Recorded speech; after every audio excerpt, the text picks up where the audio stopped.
I am happy that my Coin Lady channel is back online. Ripple and XRP have long fascinated me because of the potential connections between past announcements and present developments. A new monetary system is poised to take shape, and I don't think anyone is really surprised by this. It can be challenging to stay up with all the recent discussions around artificial intelligence, AI, distributed ledger technology, DLT, blockchain technology, faster payments, digital payments, stable coins, and similar issues.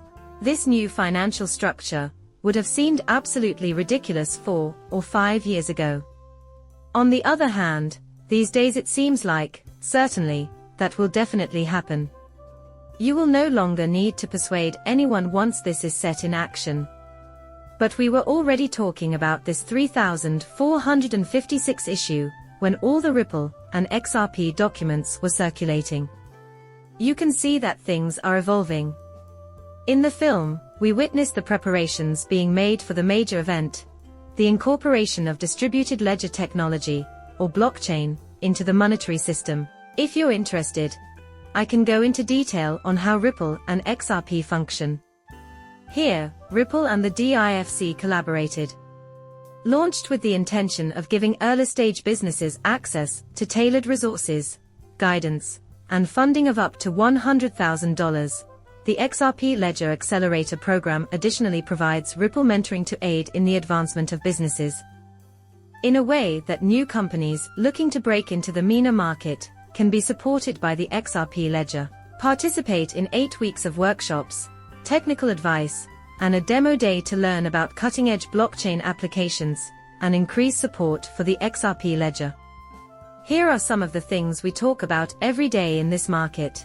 We go over technical analysis, and how prices might move in the near future in the videos that I get. But the most crucial point to keep in mind is that, as always, the plumbing, or the very core, of our financial system is changing. Just so you know, Brad Garlinghouse and this CFTC commissioner happened to cross paths while she was touring Ripple Labs. This was in September of 2022, right? Simultaneously, the 16th of January 2024. Brad Garlinghouse and Caroline took the stage at the Bloomberg House on Tuesday at a meeting in Davos in January. Digital asset future-proofing, the current state of cryptocurrency, and related subjects were the subjects of the meeting. Lauren, who is likely affiliated with Ripple, was also present at a summit on December 11th.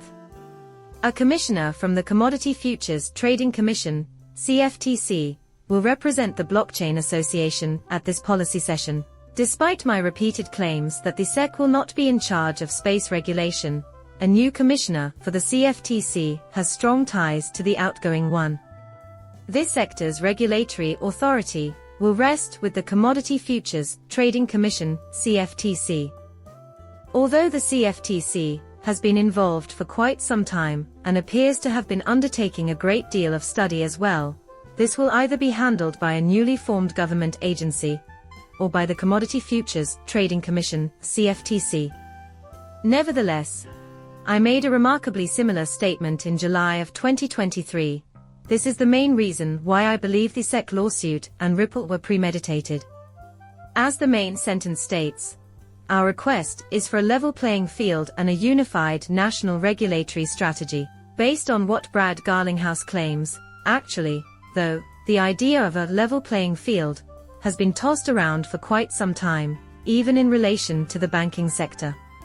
Having said that, looking forward to February of 2023, we find the FSB, the IMF, and the BIS working together on a global framework to govern cryptocurrency.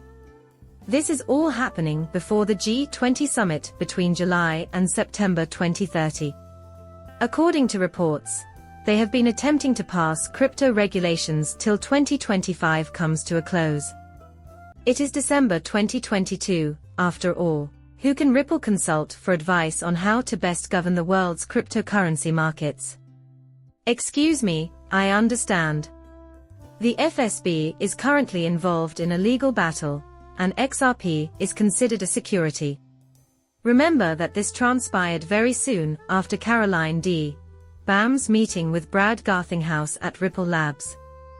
The Ripple response, which stresses the significance of a fair playing field, mentions a global regulatory framework that will create a unified approach to cryptocurrency and prevent further legislative fragmentation. Ripple and XRP were the targets of the case, which aimed to streamline crypto regulations. It also slowed down the development of tech that would have been essential for setting up the required infrastructure and standards. The idea of a fair playing field is repeated throughout these works, but remember that this involves the BIS, the IMF, and the FSB. The fascinating thing is that all three of these bodies have raised the issue of a level playing field, with the BIS specifically arguing for it since 2018. In 2018, we continue our collaboration with the Institute of International Finance, IIF, which counts Hedera, Ripple, and Algorand among its many notable members in the space sector. That is quite interesting to me. It piques my interest. It means a lot that you watched my video. It means a lot to me that you've subscribed and watched my channel. We will meet again later.